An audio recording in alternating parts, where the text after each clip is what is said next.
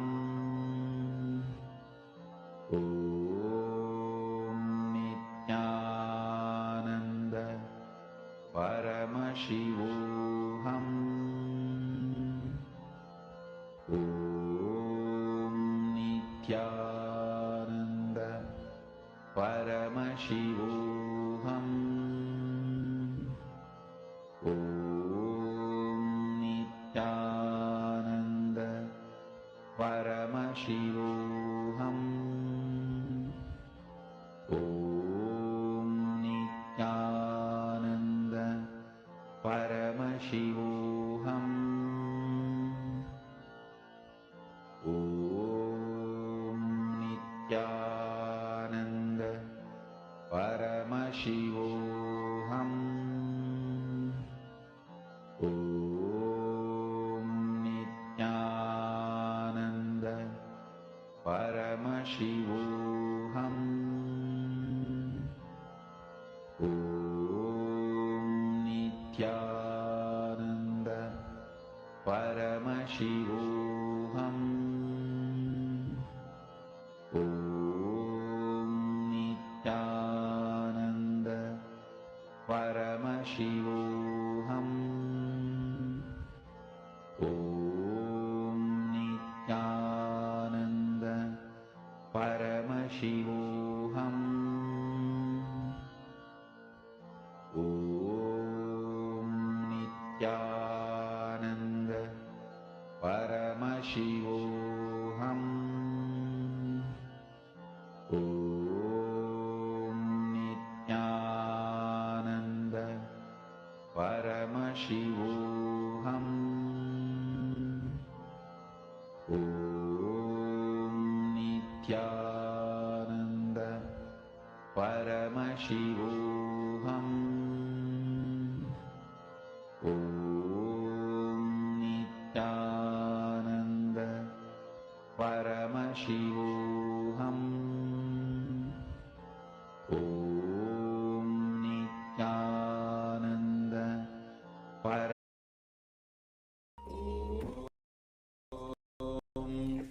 Violent weekend across the country. There were several mass shootings, including 2 here in Ukraine and challenges. That nearly half is using.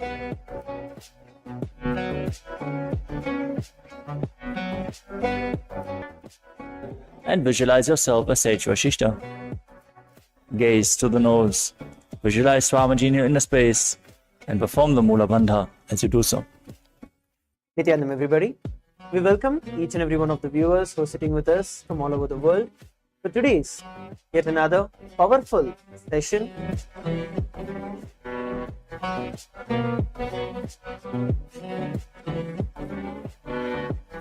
Followed by the very special darshan of the Supreme Pontiff of Hinduism.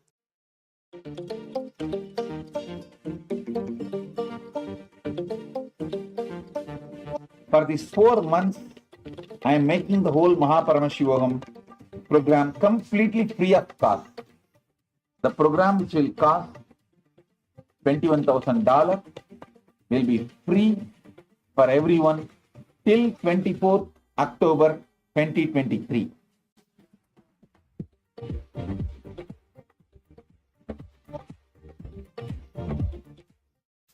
violent weekend across the country. There were several mass shootings, including 2 here in California. Rate right COVID have created In HHL's 8 or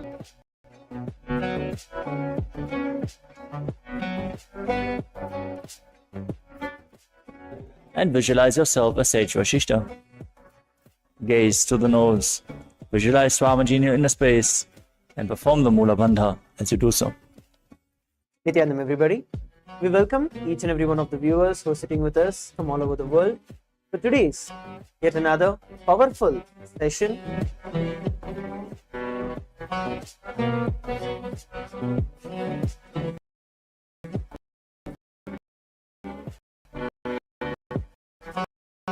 Followed by the very